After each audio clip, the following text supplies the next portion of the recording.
3, 2, 1, and we're live. You're tuning to the Cosmic Children podcast. I'm your host, Kevin, and today I have an interesting individual in the studio with me.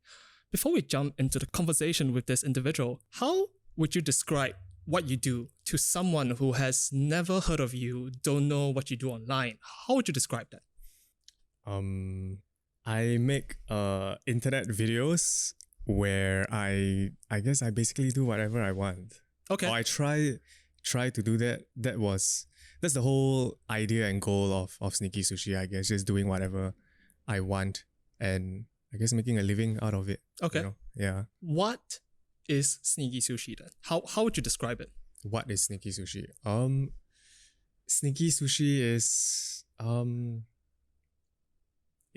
it's me at my, I don't want to say best form, but it's me at my maybe ideal form. I mean, I've said this before in my videos, like Sneaky Sushii it is me, but it's maybe an exaggerated version of me, right? I have this idea of who I want to be, and that's who I'm striving to be. And yeah, I guess, I mean, I don't really have it's nothing that deep. I just make videos that I want to, and I just try to be as authentic as I can online. And yeah, apparently people like that. Apparently. Yeah. Was that a shock to you? I always had a hunch. I mean, I guess people just like authenticity, right? They just like seeing someone, I guess, be themselves, express themselves as at their natural best, right? And I try to do that. I don't always hit the mark in every one of my videos, but that's what I aim for and I strive for. And I think perhaps people resonate with that, Yep. You know. I'm curious to know, what prompted you to start doing this? Because in the context, we're in Singapore. In the context of Singapore, it's an unlikely career choice. Yeah, for sure. Yeah, so I'm curious to know what got you to start. What were you interested? What type of content were you consuming initially? Yeah, why? Yeah. Like I said, I just wanted to do whatever I want, whenever I want, and also earn a lot of money. Okay. You know. Are those two correlated or is definitely back then. Back then I came from a maybe low to middle income family. Yeah. Right. At that time it was quite a low point in my life. I don't want to dive deeper into that, but it was quite a low point in my life, and I was just a broke student, a broke uni student. Not even uni. I dropped out of uni, so I was like Congrats. completely. Yeah. Yeah. I just dropped out of uni, and I was just like, fuck, man, what am I doing? Like, surely there has to be something I could, do or give. You know, surely there has to be more to life than just this, right? So, I mean, I started many things. I tried doing e-commerce, like dropshipping most stuff. people, yeah. Yeah, because at that time it was just money, right? Yep. The first thing on my mind was I want to get money. Yep. With my e-commerce store, I sort of achieved that. I was quite comfortable. And then I thought, man, this isn't very fulfilling, man. I mean, yeah, I got a bit of money now, but like, I feel my creative side wasn't, engaged. I didn't engage it that much. So, I tried starting my first YouTube channel was a gaming YouTube channel where I made short films for a game called Fortnite. Okay. And then from there, I thought I want to make Singaporean videos. So I just started Sneaky Sushii, and then here I am. So I guess it just stemmed from me. Excuse me. It stemmed from me wanting money first, and then wanting to find fulfillment, and then just, I guess this is where it landed me. How I'm curious to know, at that point in time, how would you describe fulfillment? Because it's one of those intangible things that one might not be able to find a description to. In fact, the more you try to find it, it kind of changes and it meanders as you grow up. So I'm curious to know, at that point, what was missing? What was tangibly missing? You mentioned your creative side. So has that always been not engaged? Have you figured, is that like the common pattern before you started Sneaky Sushii? I guess previously, because I studied film in poly, and I enjoyed it a lot. Yep. You know, I loved it. I guess I just knew I loved making films. Yep. Right. But then along the way, I guess I sort of drifted away from that. and then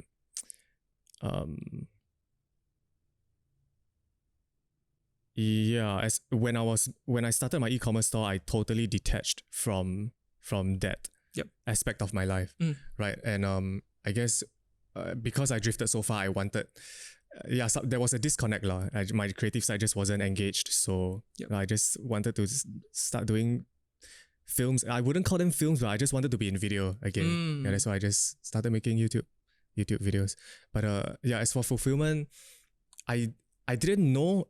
Yeah, like you said, it's not something tangible. But I just know it's just that feeling inside, like something isn't. There's a void. So I was just trying as many different things that I thought I would like, and just trying and failing.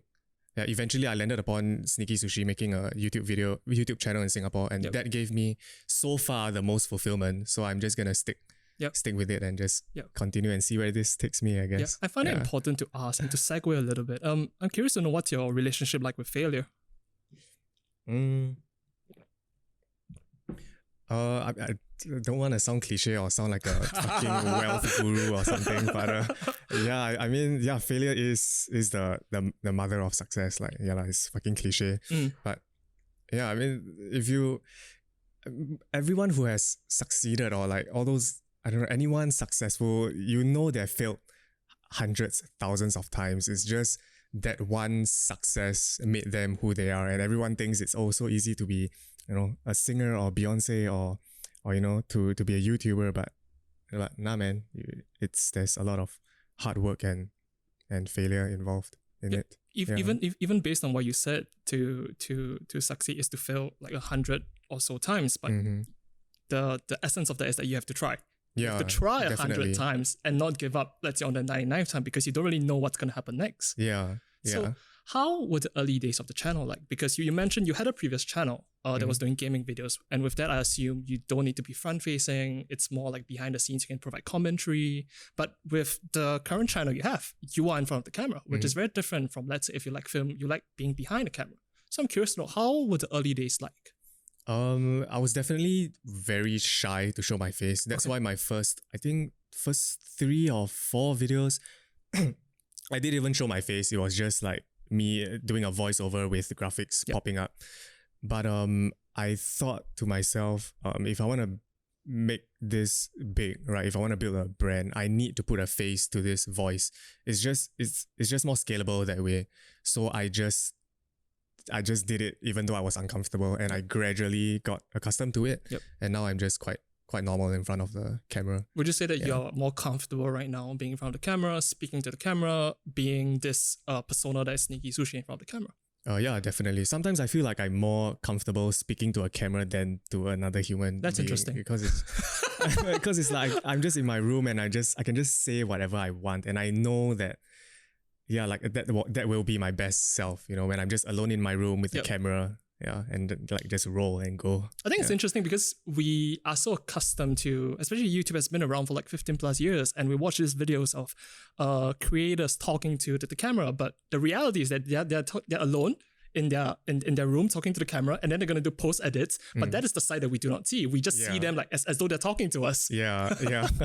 I'm curious to know, were there any deliberate choices when you started Sneaky Sushii as the current channel? Were there any deliberate choices that you wanted to make with it that is different from the previous channel? Any deliberate choices? I mean, for my gaming channel, it was more targeted towards a global audience, maybe a US audience. And that was fulfilling for me at the beginning, but later, after about a year and a half of doing that gaming channel, it did quite well. It did relatively well, right? I would say it did even better than Sneaky Sushii right now. Like, there were more subs, the view count was way higher.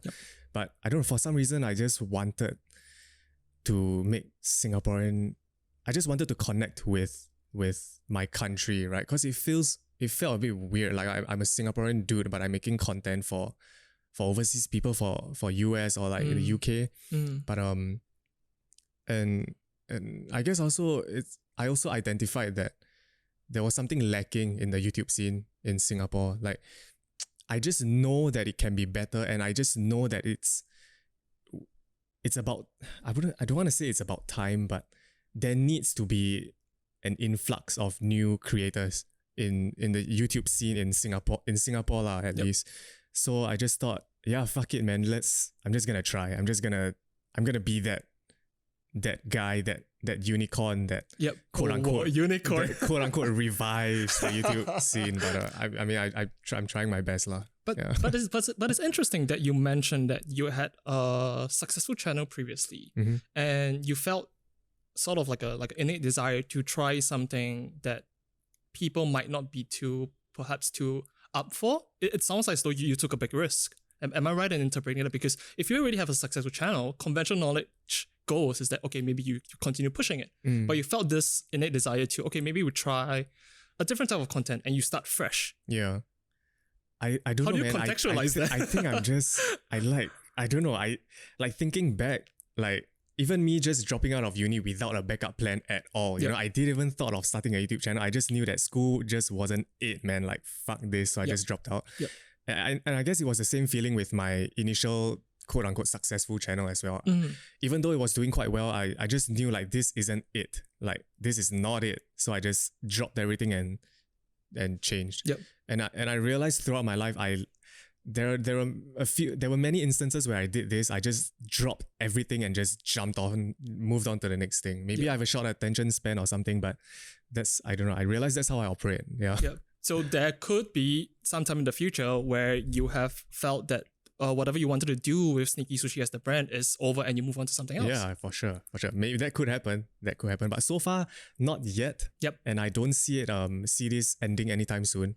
It's still, I feel like there's still many avenues for me to explore, and I haven't reached my potential. I haven't peaked yet.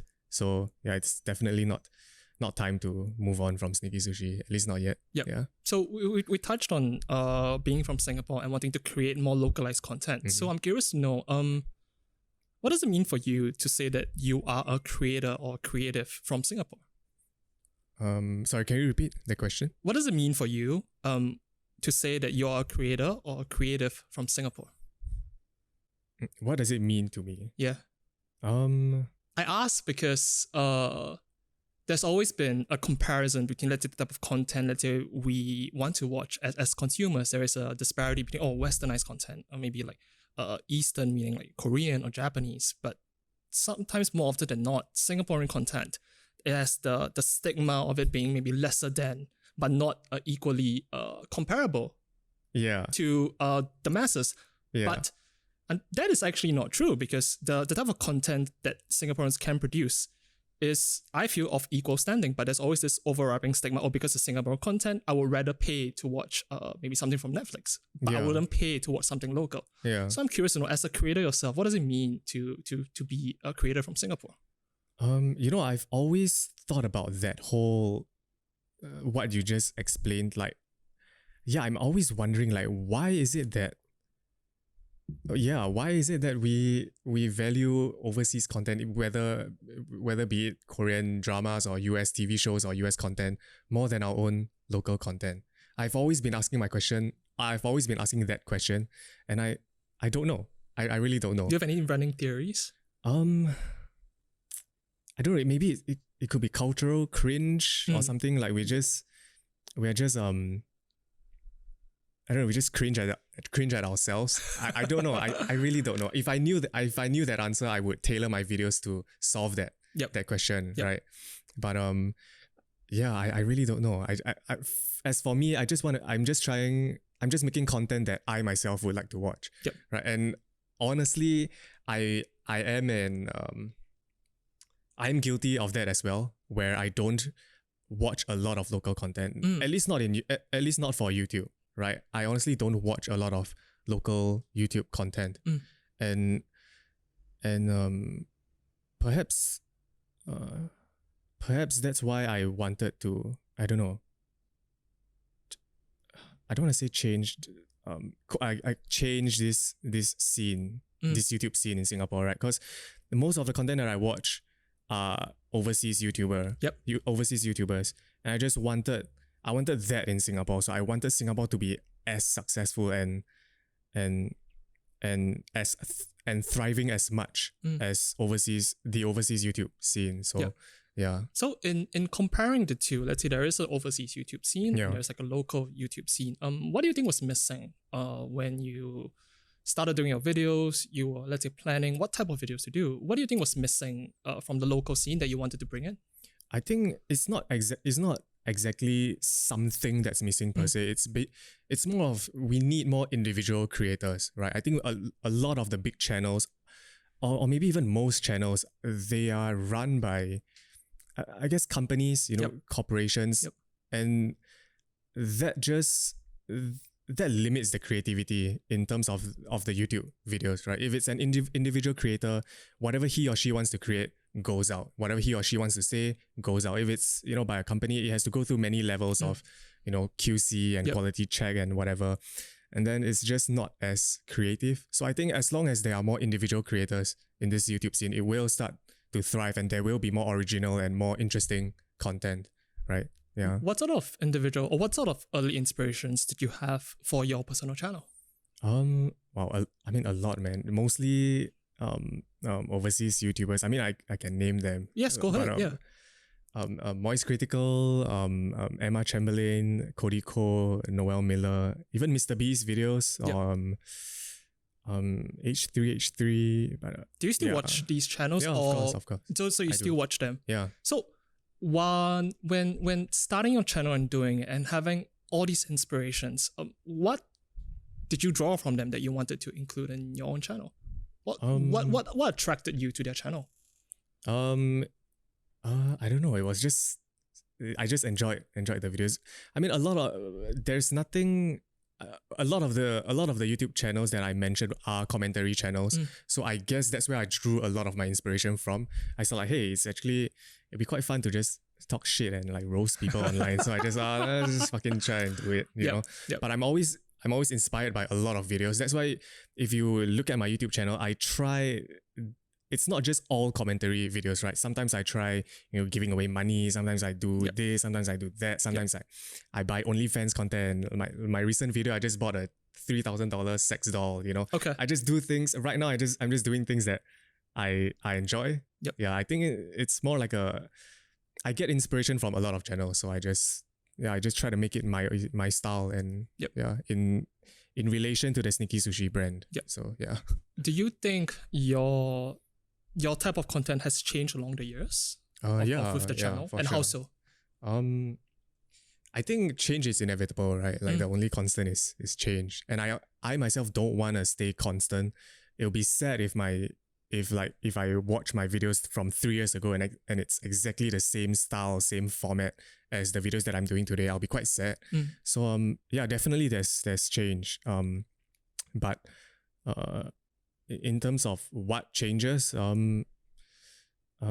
mean, anything and everything can change. I feel I don't feel restricted to a certain type of content. I just do whatever I want.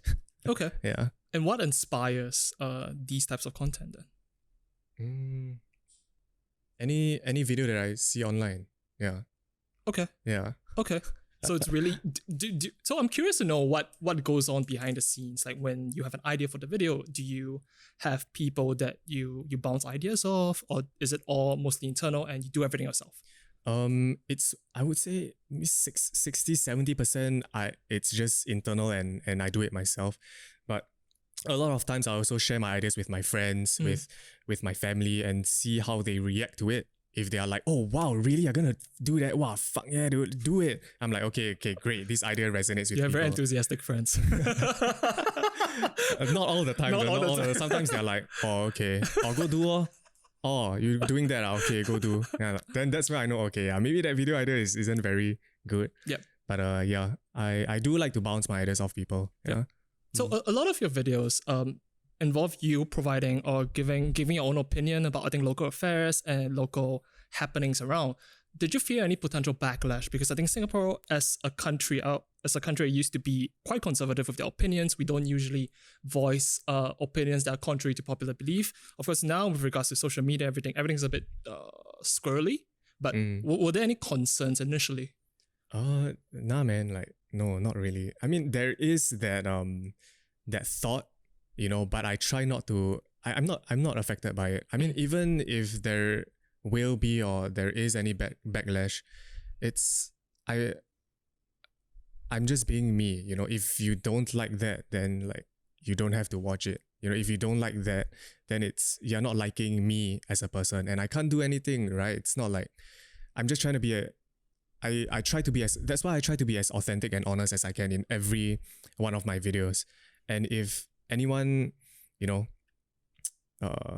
this sounds rude, but has a problem with that, then I don't know what else to do, because that's just me. You're just not liking me as a person. And I mean, you can just go watch other content, you're not forced to watch my stuff. Yeah, and that's the mentality that I do and I take when creating every one of my videos. Just basically trying to be as authentic as I can. Yeah. So I'm curious to know, as an online video creator, what does authenticity mean? Because I ask because the platform of YouTube has been around for a significant amount of time, so much so that a lot of creators from the early days has been on for like 10, maybe 12 years, and you get to see their journey, and you get to see maybe some things they did before, they kind of have to atone for, they have to be responsible for, maybe the culture's a bit different. So I'm curious to know, what does the word authenticity mean to you? Because ultimately you are providing content through this persona. Do you have to be authentic to the persona? Is it authentic to you as an individual? Because there's a lot of these questions that sometimes both might not be aligned, sometimes both might be different. So I'm curious to know, how would you define that? Wow. I never really thought about that now that you mentioned that, because I'll invoice you later. My consultant. Yeah, man. I guess what you said is correct, because I wouldn't say Sneaky Sushii is 100% myself. Like I mentioned, it's an exaggerated version of me. But I would say maybe 20% exaggerated, 80% myself. So when I say exaggerated, I mean like just trying to be more entertaining, right? More quick-witted, and almost all my videos are scripted, right? I don't talk like that in real life. I don't have a punchline or a funny penis joke in every sentence that I say, right? So unfortunately, but sure. Yeah, so I wish I was that, that's why I say it's my best self, my best natural self. But I guess being authentic, whatever I say, whatever opinion that I have, it's something that I would tell. It's something that I would tell my mom. I'm not putting on a front, or at least I don't think I am. Maybe 10 years down the road, when I look back at my video, I'm like, hey, fuck you, what are you doing, you cringy asshole? But at least for now, I'm not trying to be anyone I'm not, or at least I hope I'm not lah. Yeah. I'm curious to know, how do you toe the line between giving your opinion and not being offensive? Because sometimes you giving your opinion might run directly in conflict with someone's, I guess, sense of self. It might be offensive. So how do you toe the line? Because right now you're in the public eye, or more or less the public eye. You have a community, you have fans and stuff like that. You have some sort of recognition and reputation. So I'm curious to know, what are the thoughts that go into your head that you want to give your authentic opinion, but there are certain considerations that you have, you need to have as a brand, because they might run in conflict with I don't really put too much thought to that. Okay. I don't want it to I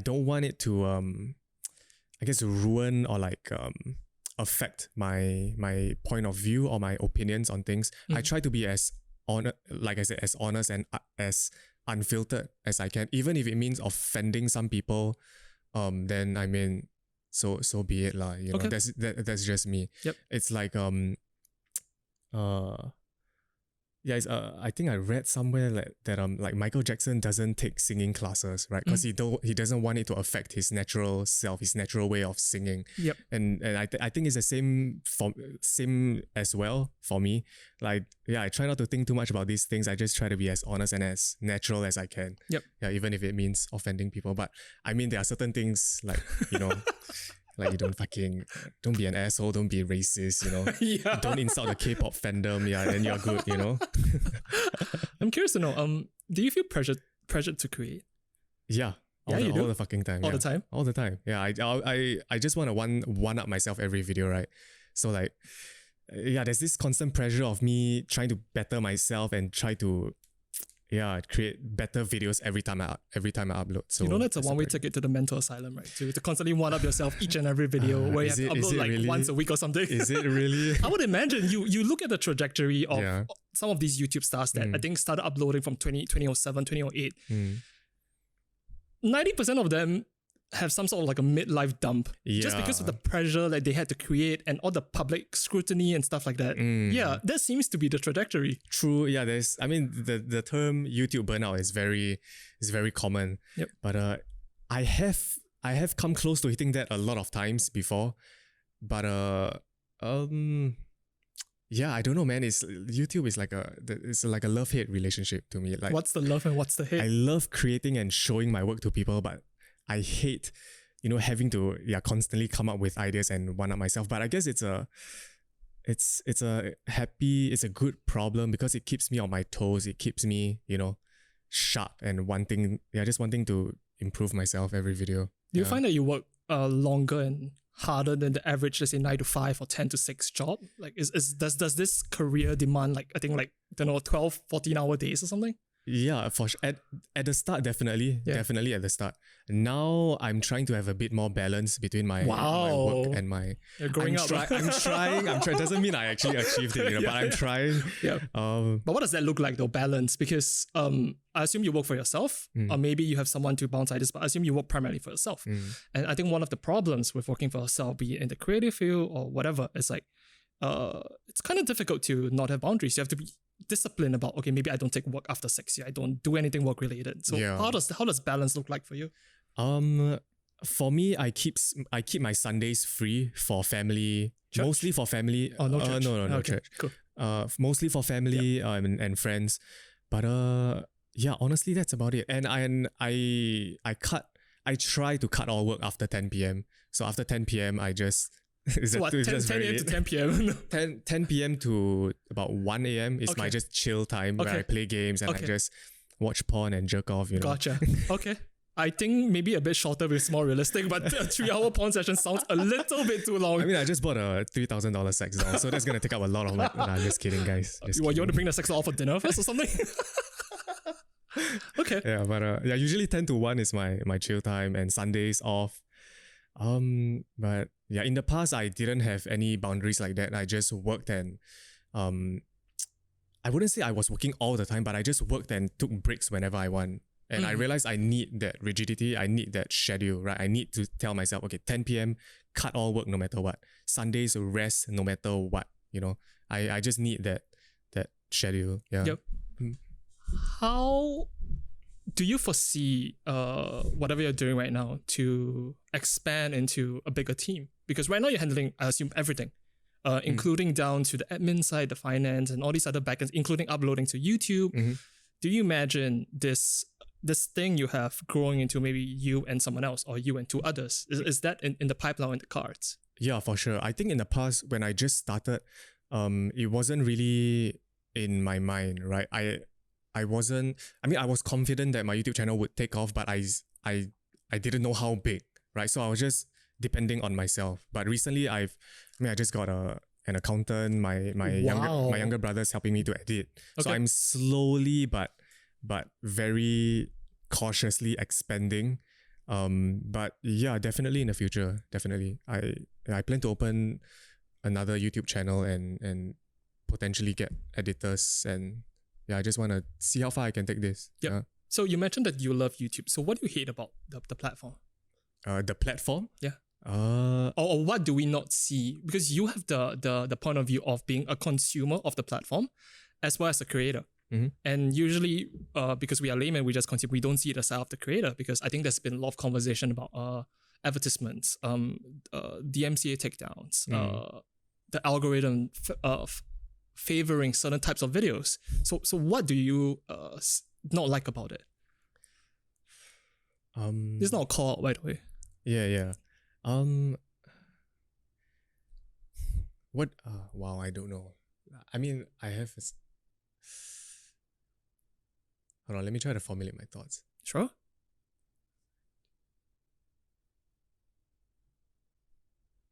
Actually, no. I think YouTube is a great platform, but like with every platform, there are certain downsides to it. But I would say generally, I mean, YouTube is fucking great, man. It has liberated so many people. It has made so many people their own bosses. You know, there are hundreds, thousands of creators on YouTube that are just living their best life. There are fucking people reviewing Lego toys and making 5 to 6 figures a month. There are kids reviewing toys. Yeah, exactly. Right. Yeah, exactly. I mean, as much as, you know, yeah, there are certain downsides about YouTube, you know, being, you know, some say that it's very, they favor, you know, advertisers more than the creators themselves.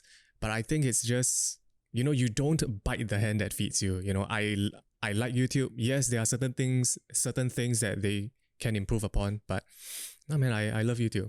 I love YouTube.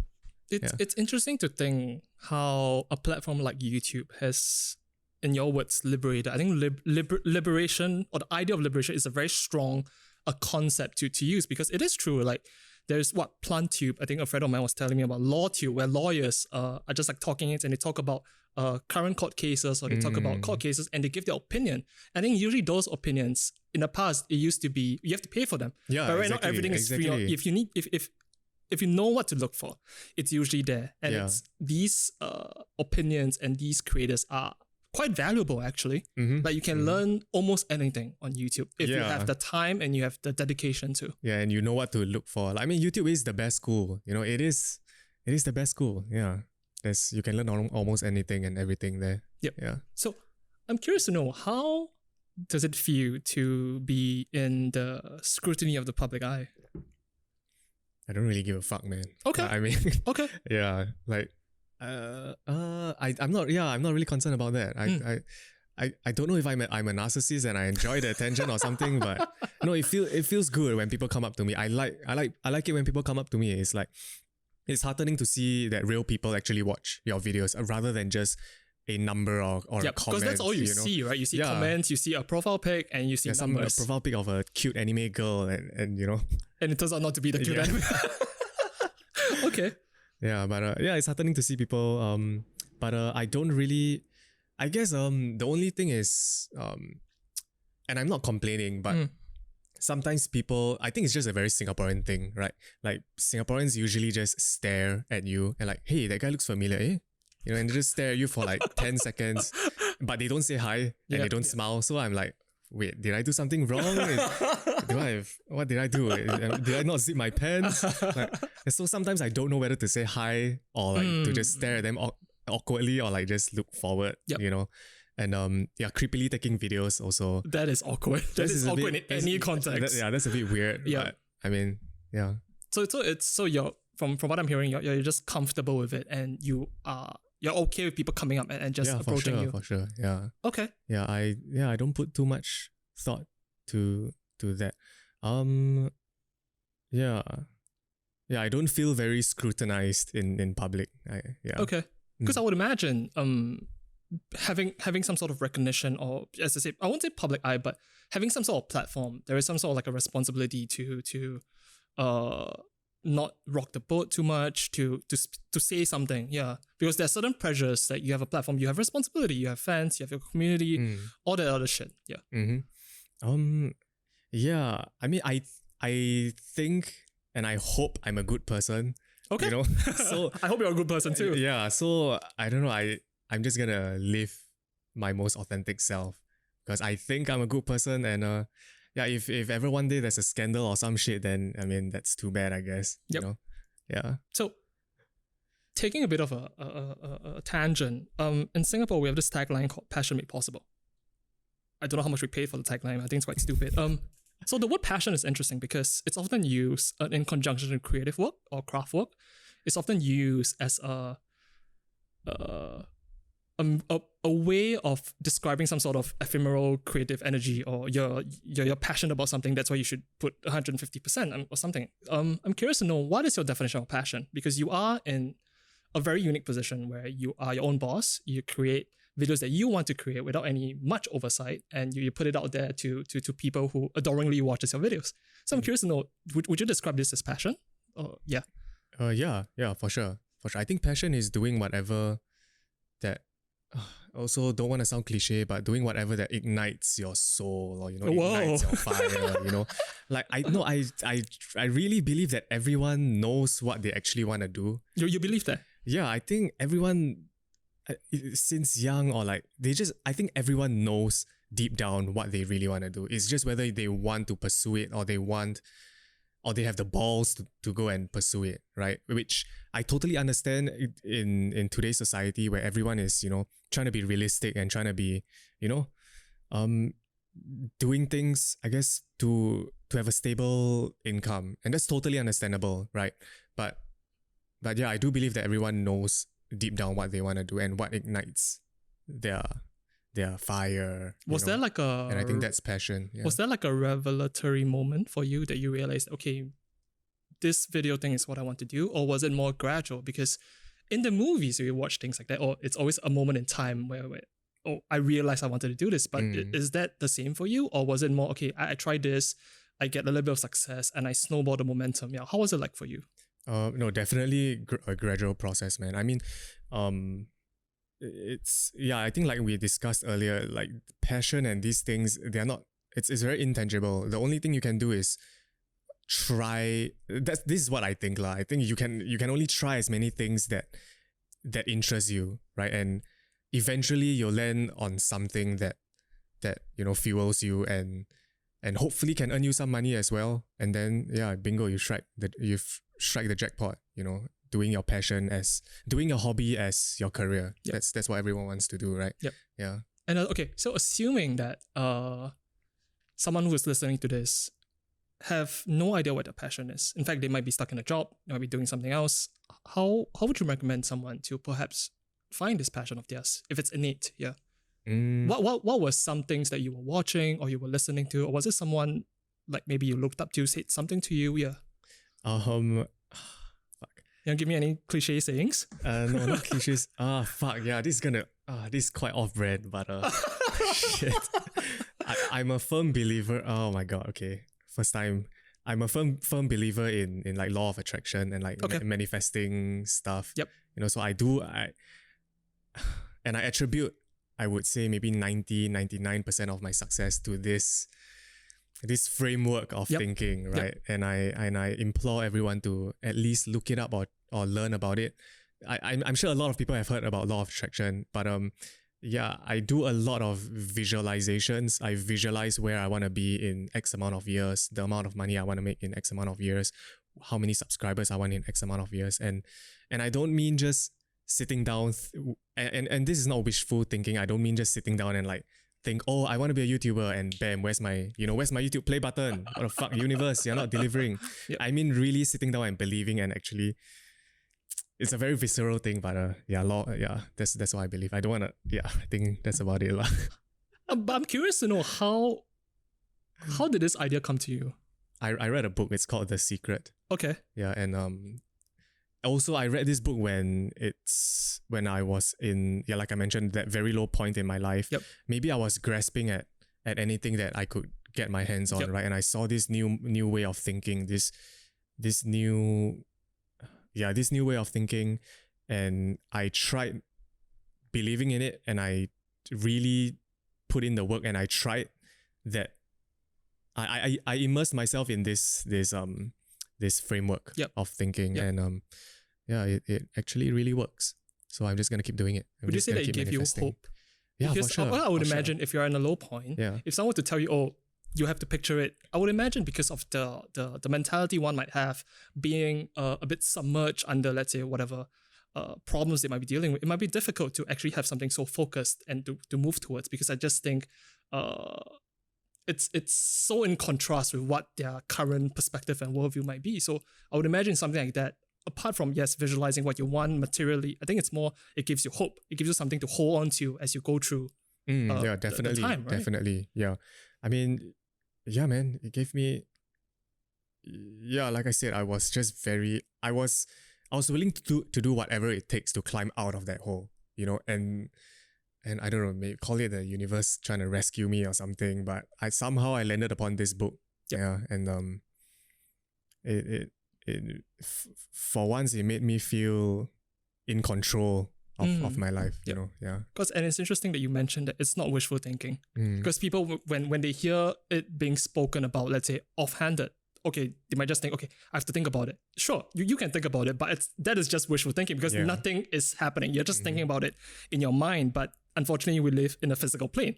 You still have to do something. Yeah. I think that's the crucial next step in maybe a whole list of steps that you either consciously or unconsciously have been doing to kind of like embody this idea that you have. Yeah, for sure. I mean, it's not just thinking, you have to work your ass off as well. It's not like I wished I just thought of it and the universe put everything into place for me. I had to bust my fucking ass. There were countless nights of, you know, just grinding and yeah, a lot of editing work, a lot of hard work was put into this. But visualizing gave me a goal to work towards. It gave me hope that this is actually possible, and that's how I could, you know, bust my ass. If you're working just for the paycheck, you'll give up at the first obstacle, you know. And that's my way of thinking, I guess. So what you mentioned about all these countless nights, would you say that these are the things that people don't see? People don't see behind the channel unless you speak about it, unless you do a video about it, because we click the video, we see the title, we see maybe 8 minutes of you until the next time you decide to show whatever type of content you decide to show. But whatever you just said, it sounds as though to provide the 8 minutes of content, it sounds as though maybe it took 2 days or 3 days. And those are the things that people don't see. Yeah, for sure. I mean, yeah, I guess it's the same with I guess reality TV shows or TV reality TV shows. People think it's real, right? But I mean, there are producers, there are script writers orchestrating each scene, you know, creating drama. And I guess it's the same for YouTube. Not in a sense where everything is fake. Yes, some things are fake, but a lot of work and thought is put into at least my YouTube videos lah. And I try to keep it that way. Would you say that there's an overall message or overall theme for the type of content that you produce? I don't know, man. I don't think so. Yeah, but I just do whatever the fuck I want. I hope to I hope to inspire people to try to live their most authentic life, you know, and I look forward to your success seminars to pay you $200 to speak in front of a stage. Buy my ebook, only going for $6.99. Contact me at Sneaky Sushii. So it's interesting because right now you have this level of internet success. You have a large community of fans and followers, and I assume those skew maybe a little bit younger than you. So I would assume, I'm just curious, do you feel some sort of responsibility, like maybe to help, as you mentioned, help them find what their passion is, to just lead them or guide them towards what would be fulfilling to them? Yeah. I mean, funny you ask. Like, I've just been thinking about this the last few weeks. Like, for the first 1.5 years, maybe even 2 years, the content that I just make is just random things, right? Things that I'm interested in, things that I want to do. But I don't know. Recently I've been thinking like, what value are my videos actually providing? You know, guys, buy my ebook. Come to my seminar. The link's below. But yeah, but these are the thoughts that you have been thinking about. Yeah, like what?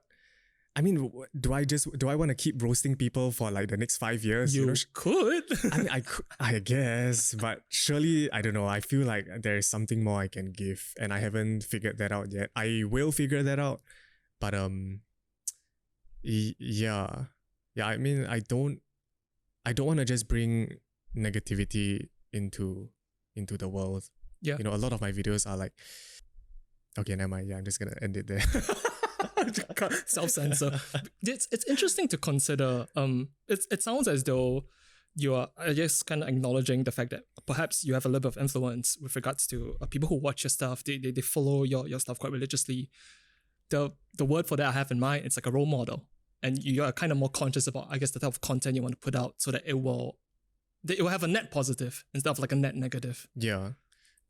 I mean, I that's why I've even mentioned in my videos that I'm not a role model, and I don't want to be a role model. I don't want that responsibility, because I know that the kind of content that I produce, like, I don't think a very young kid should watch it. You know, like I mean, like even my latest video, like the sex doll shit. Like, come on, man, the fuck. Your mom walks in on you watching that, she'll give you a tight slap, man. Yep. But that's the interesting thing about, I guess, YouTube and internet age. I mean, there's this whole phenomenon about people being like really attached to the creators that they watch, because it's very different as how, let's say, someone from, like, say, early 30s to 40s, they watch things on TV. There's always like a very, like, it feels very far away. Let's say you watch like a celebrity acting on TV. But right now, because things are getting a lot more closer, a lot more personal with regards to not just a very like, not just in terms of the content they produce, but content is also shifting towards a very personal take. Like, people are just doing like the selfie camera and they're talking. So there's this whole phenomenon where I think people, when they watch a certain creator for an extended period of time, they get attached. I mean, even unconsciously, like the opinions of the creator kind of just disseminates down, and I guess up to the individual who watches it to filter it out. But let's say if your audience is a bit younger, they might not be conscious of it. Yeah, for sure. But yeah, interesting observation. You are right. Like, and I think that is the beauty of, you know, YouTube or any social media platform, or like Twitch live streaming. You know, people it's we can connect to our audience on a way more personal level, right? They feel like, you know, your friend when they watch a YouTube video. Yep. But I mean, I don't want to be a role model, but I am trying my best to like I said, I think and I hope I'm a good person, so I'm just gonna live my life, and hopefully it gives a net positive, you know. But I don't put too much pressure on myself to always say the right things or do the right things, because I just wanna be myself and live my life, you know. Yeah. I think you not wanting to be a role model seems like something that your fans will rally behind, the fact that you should be a role model. Is that kind of paradoxical thing that I can imagine your fans rallying behind? Right. Wasn't there like there's a saying like the best leaders don't want to be leaders or something like that? Right? I don't know. But that saying can be twisted to fit whatever narrative that one wants. True. Yeah. So you mentioned Twitch. Why did you start streaming on Twitch? Because I would imagine the content that you produce on Twitch is a little bit different from the one you do on YouTube. Oh, how so? Because Twitch is more stream of consciousness. You have to be, I think, engaged. Let's say if you do like a 3-hour stream, it's like you are hosting something for 3 hours. At least that's from my perspective. But for YouTube, it's, as I said, you are videoing yourself in front of a camera. You video 30 minutes of content, you cut it down to 8. Yeah. There's a lot more thought and editing when it comes to like videos like that. But I think Twitch is a different thing altogether, at least from my perspective. Yeah. It's way different. But I like that challenge. Initially, when I began streaming, I don't know if I could do it because, like you said, YouTube and Twitch is very different, right? For Twitch, you are expending energy for 2-3 hours straight. You have to be entertaining for 2-3 hours straight. Some people work in bursts of energies, and I think I work in bursts of energies. So I didn't know that I would be able to sustain that energy level for 2-3 hours. But I don't know, as I streamed more and more, I just got more comfortable. And I think the key is to just be, I'm using this word a lot, but just to be as authentic as you can on camera or in front of your fans, and then it won't be draining. Yeah, at the start, when I initially when I started streaming live on Twitch, it was draining for me because I felt like I was putting on a front. There was something I had to, put forth. Yeah, it was a front lah, and it felt draining. But as I let go and I just, tried to be myself on stream, it became way more relaxing. Yeah, and I didn't feel drained afterwards. In fact, sometimes I feel energized and recharged. Yeah, because I love bantering and like just teasing my fans, and they tease me back. Like they always make fun of my forehead. I always scold their mom and shit. Wonderful, very mature things, lah. Yes, of course. We have a very mature community here in Sneaky Sushii. The type of content when you live stream, is it any different from your content on YouTube, or is it more or less the same, or is it they work in tandem with each other? How is that like? Right now I'm trying most of the. I mean, because I signed a deal with Twitch, right? So I have to stream every. Not have to. It's not like I don't like it, but I do enjoy streaming. But I have to stream every Fridays at 8 p.m. on Twitch. So the what I'm trying to do now is whatever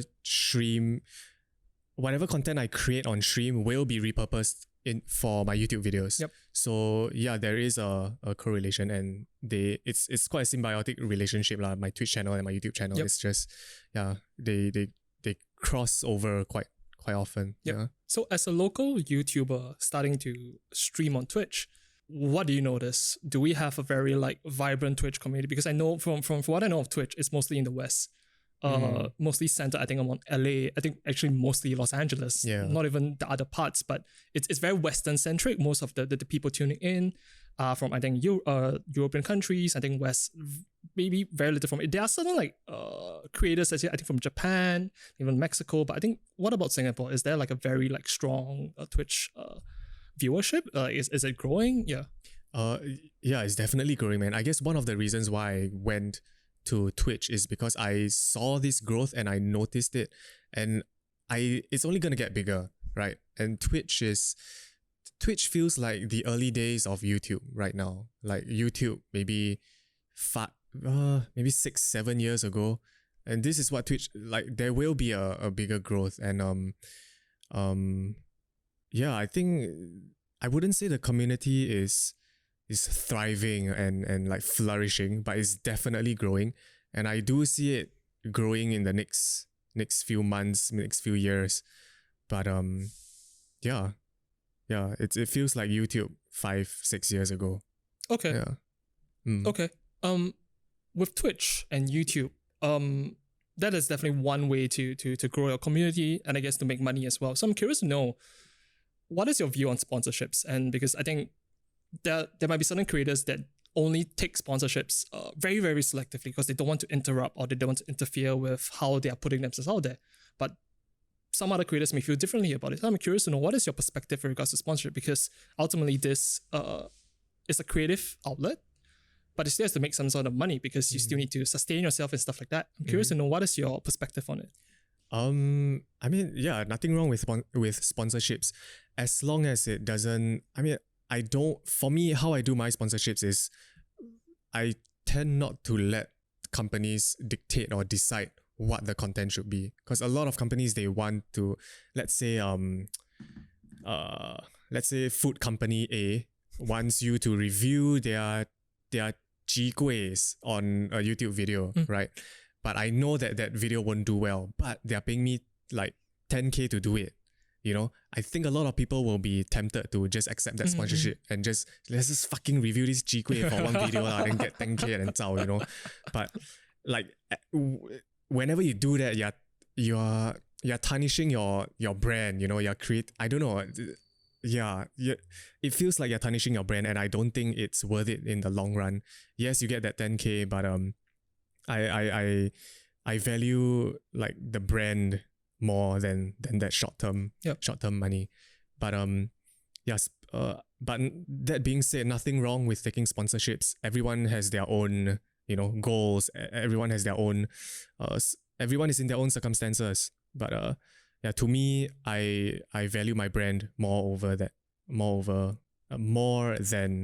that quick cash. And I want to start my own like businesses and my own merch line, so I don't want to sell too much, especially in the early years of my YouTube channel. Yeah. So. You mentioned about building the brand. I'm curious to know what you mean by that, because this idea of building a brand, I think people have different definitions of it. And you mentioned about starting like a merch line and everything. So where do all these pieces fit? Because I think YouTube is like one piece. I think Twitch is another piece. What other pieces do you foresee this brand of yours to have? I think it's like an ecosystem, right? But the main output of content will be YouTube. Everything that I want to do, everything that I aspire to be or aspire to do will fall into place as long as my YouTube channel is doing well and continues to grow. Like, I mean, if your videos get 2, 3, 5 million views, if your video gets 2 to 5 million views every video, you can basically start any business or anything that you want. You have the eyeballs and you have the attention. You know, like you can start an F&B store, you can start merch, you can, you know, open cafes or do whatever you want. I guess I'm really inspired by Do you know Mr. Beast? Have you heard? I know of him. Yeah. Yes. So Mr. Beast has he's one of the biggest creators on YouTube, and he leverages his audience, his viewership to create businesses like a fast food restaurant. He sells candy. He sells a lot of merch, and I think that's the power that's the power of being a creator. Now, creators aren't just creatives anymore.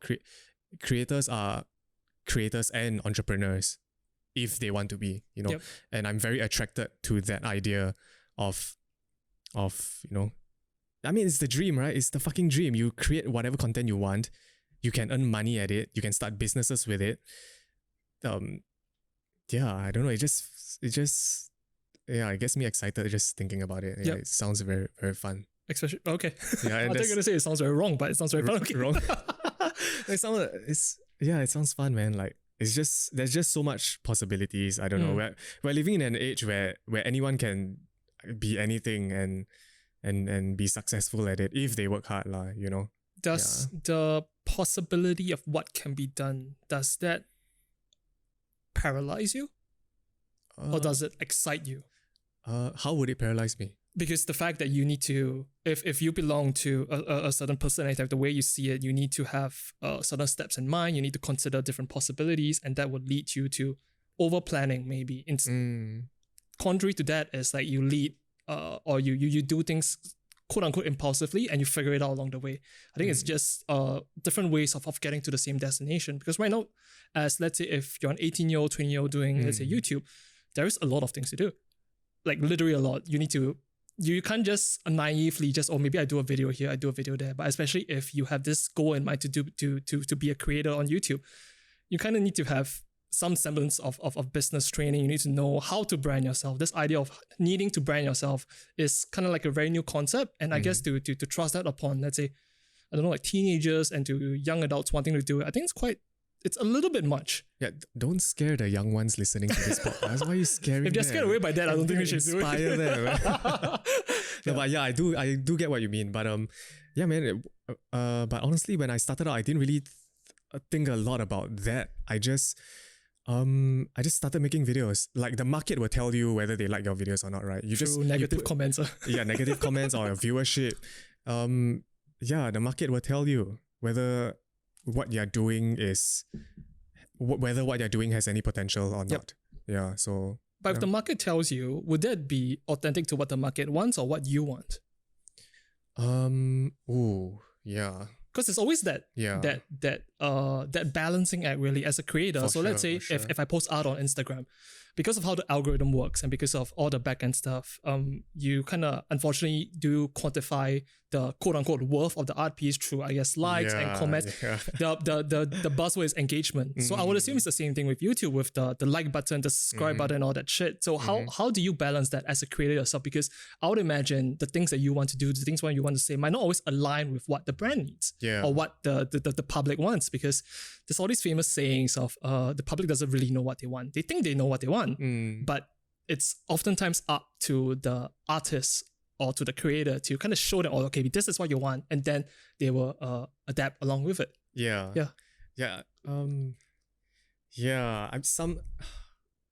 I guess that's why there's so many girls on Instagram posting pictures of their ass and their tits, right? There's a market. Yeah, there is a market. And yep. like a ass pic will get 20k likes, whereas a fully clothed pic will get like 5k likes. Yeah, that's a different discussion altogether.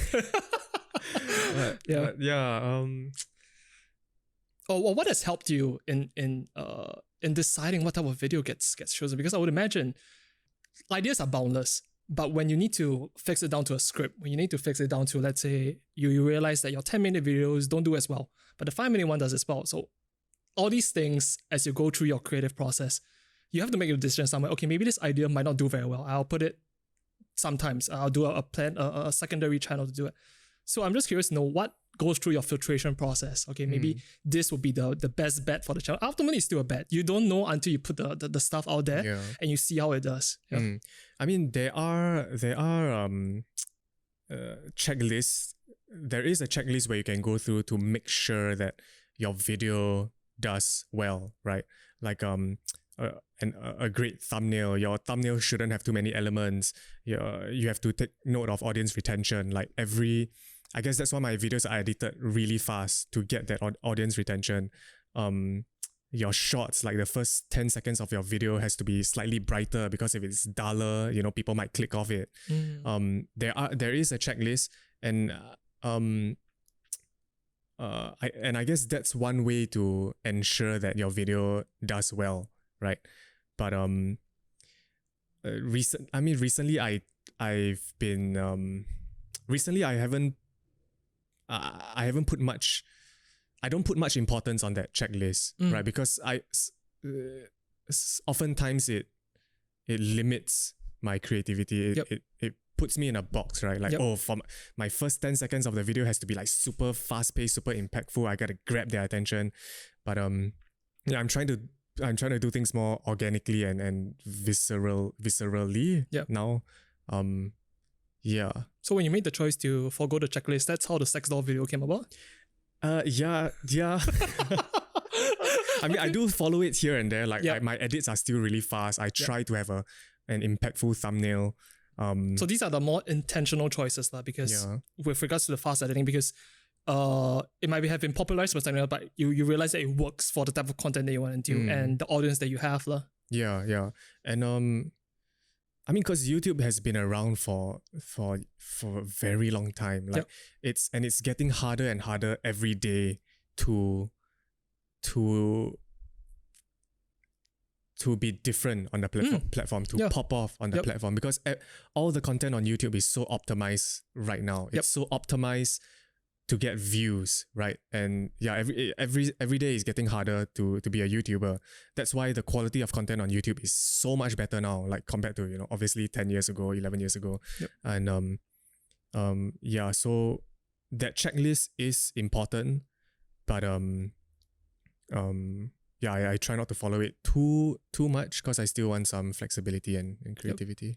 Yeah. Does the idea of consistency ring true? Because as you mentioned, every day gets more difficult. And I guess the algorithm favors what the algorithm favors. The good ones rise to the top, and it always gets recommended. And I guess it gets recommended on the sidebar. There's a lot of discussion about it. And I would imagine for every one successful YouTuber, there's like 100 that we don't see, because hundreds and hundreds of videos get posted daily by people who kind of have the same desires, have the same interests, but their videos might never be shown, just because when you search for something, they just don't pop up, because there's always like someone popular and they will recommend and people just go there. So is it like, is it just consistency? Is it constant reiterations? How do you think, if you were to start afresh? I mean, I'm pretty confident if I were to start afresh, I still can get some attention. But it's because I've been through this route, right? I started from 0 subs, so I know what makes Singaporeans click. What people in Singapore are interested in. But like I said, you can follow that checklist, but I realize the trend now is to have very shocking content, like shocking videos. Like shocking meaning gruesome or in your face? No, not what does gruesome. That mean? Like doing. I mean, it's not a bad thing, right? It's not a bad thing, but basically videos that are actually interesting to watch. Like fucking, I don't know. This is just example. I think fucking would be quite interesting to watch. A wrong website. I think I'm talking about the wrong website. Like I don't know, giving 10k to a homeless dude. Okay. This is a Mr. Beast video, but like interesting content like that. I don't know, but you're just talking off your ass. Yeah, So, I don't know. Going back to Mr. Beast, when you watch his content, I guess for the first time and you continuously watch it, what about him or his content was appealing to you? No, I just find him very intelligent, very smart. Like he found a way to game the YouTube algorithm, right? He knows exactly how to create a viral video. and that's why his channel has made such a huge ripple. Yep.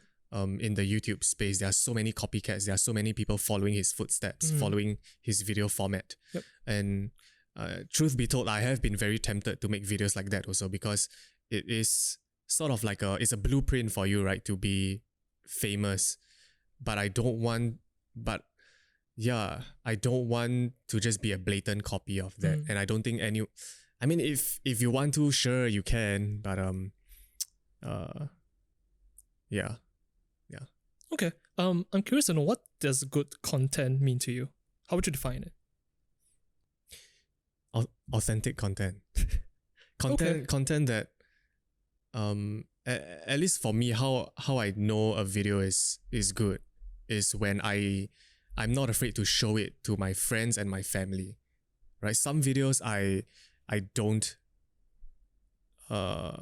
want to watch it in front of my mom or my friends. I cringe at myself, or like I'm not really being myself there, But videos where I'm proud, where I proudly share my videos with my friends and family, that's when I know, okay, yeah, that video is a good one, because I'm proud of it. I'm proud of my video. Yeah. Yeah. As a tangent to that, has that been something that you watched recently or you consumed recently that surprised you? What I mean by that is that something you had an impression of initially that you have no idea why you're watching it, but post watching it you realize, oh, that is actually quite interesting to me. Has that been something like that recently? Yeah, I'm pretty sure there is. Wait, let me try to think. I mean, a lot of Netflix shows I watch, I thought I won't like it, but I end up enjoying it. Some porn videos I thought I won't like it, but hey, I actually like it. Okay, you develop a new fetish. Perfect. Yeah, always exploring. Singapore's tagline.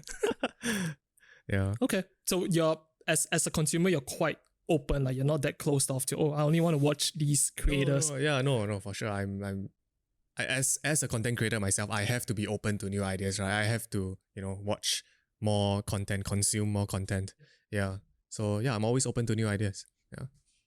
Okay. So I'm curious to know, where does TikTok factor into this equation or this ecosystem of YouTube, Twitch? Because I think when that came up, that was quite a game changer as well. Like a lot of businesses are just forming new divisions to capitalize on the fact, because it is like the hot commodity right now. I mean, YouTube had its day, it's still going strong. Twitch had its day, it's still going strong, but now I think TikTok is the hot commodity where it has the attention of so many people. Yeah. What do you think about it? And is that something that you will leverage on as part of your ecosystem as well? I mean, I am leveraging on it. I do repurpose my videos for TikTok.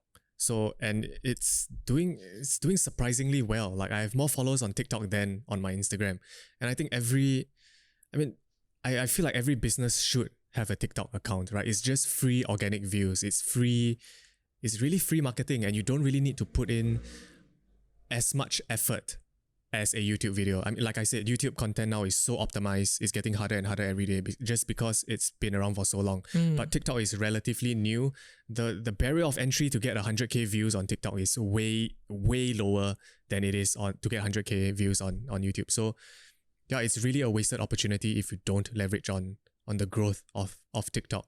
I've seen like Singaporean streamers literally have their life and career change just because of TikTok, just because their TikTok videos are getting hundreds and thousands of views. And yeah, their lives have been changed. That's amazing. Just because of TikTok. Yeah. And it's great, man. It's really heartening to see. Yeah. Yep. Okay. Do you have a TikTok? We do not. We're a bit too old. So I think it's more like we're looking in. Yeah, we're not in tune with, or at least I'm not in tune with, I think, the various trends and how it works. Yeah, but I do realize the importance of it. But I think that's more from a business side. I think there's a lot of like overarching or underlying things that people have been saying about the what goes on behind the scenes and how I think predatory it is. Right. Yeah. So I think there's a lot of these discussions. Yeah. And I think there's a lot of cat videos on TikTok as well. So I heard. Are there cat videos? There's quite a bit. Oh, I just know there are a lot of xiaomimeis dancing and shaking their asses on TikTok. Dear. But yeah. Interesting. Do you plan to make a TikTok video? Is that in the... I think Because TikTok account. Because we are a creative studio. Yeah. So I think the only reason why we might want a TikTok account is probably just to show animation. Yeah, because otherwise we're not the kind of studio that I think do like vlogs and stuff. And I think we are more behind the scenes as well. Yeah, it's always the work front, the work first.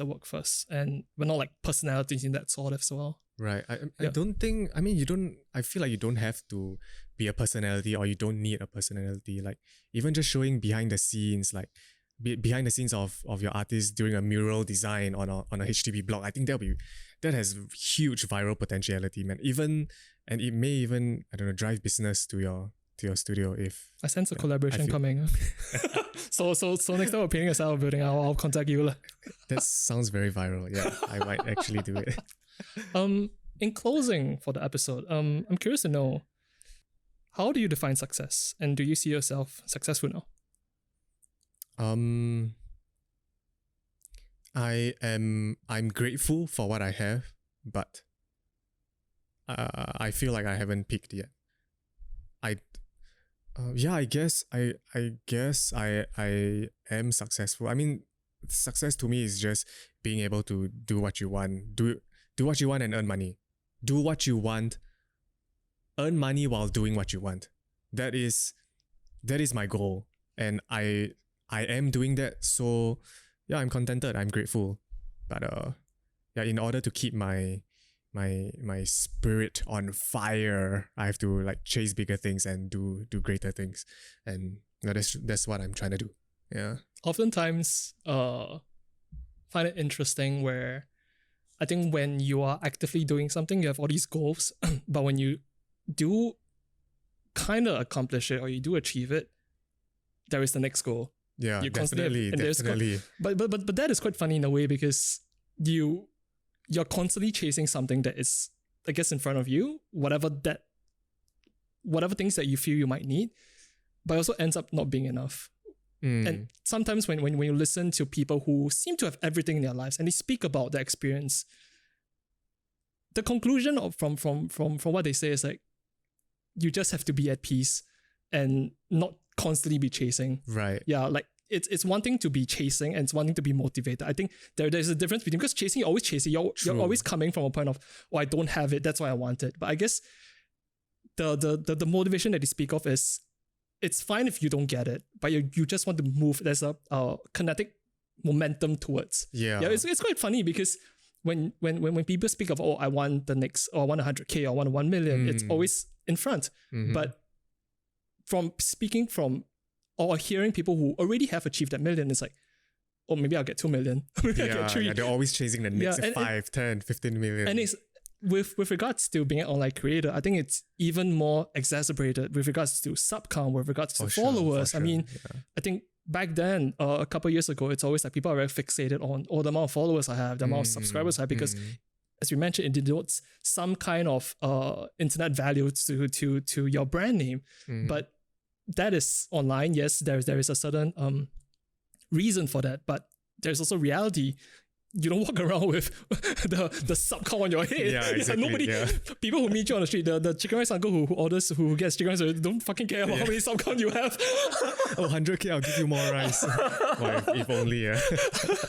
So what I'm trying to say, I think it's interesting because people like they want to chase what is next. But it's also important to be, okay, I am happy at or peace, contented with where I'm at. So I'm not constantly on the grind, because constantly chasing, that is its own trap as well. Same with being too content. So everything, I guess, is about balance. That's right. That's exactly right. I try to focus as much as I want 1 million subscribers or 5 million subscribers.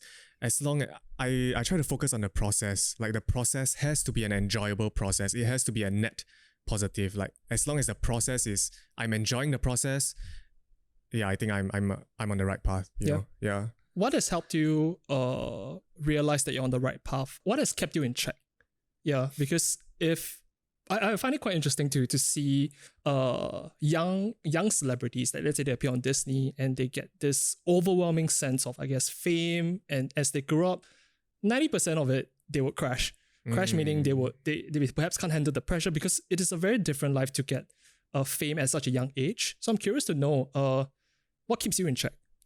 Yeah. Or who keeps you in check? Or do you have any like philosophical sayings or things that you read that you always remind yourself, okay, not to get too carried away? Because I imagine with fame and all these things, it's easy to get carried away. Yeah. I don't know. I like to imagine I'm quite grounded, and that's not what a grounded person would say. I hope I am. I don't know, but what keeps me in check? I don't really have anything to. My audience keeps me in check.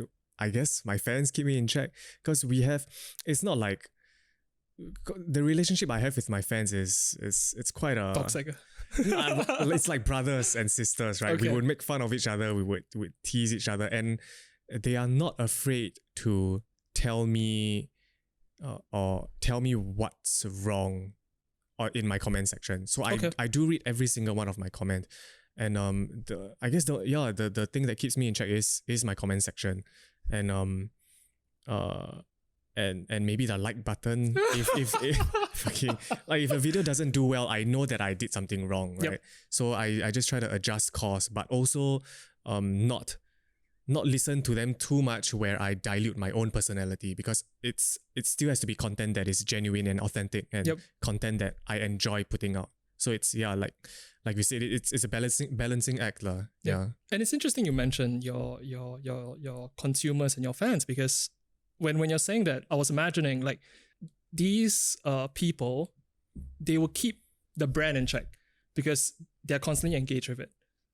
But I haven't heard an answer as to who will keep you in check personally, because ultimately you are behind it. And if they're keeping, because what they see, I don't know what's relationship you have with your fans, but I would assume when the lights are over, there's still you, because what they see is just the brand. Yeah. I don't think I have anything or anyone to keep me in check. Maybe my mom. I do confide in her sometimes, but Or time to get a pet, though. A pet? Yeah. What pet? A dog.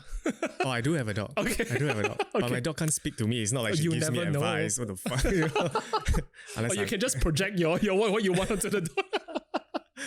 Yeah, but yeah, honestly, I don't know. I don't know. I always have a vision of the best version of myself, and that vision is what keeps me in check.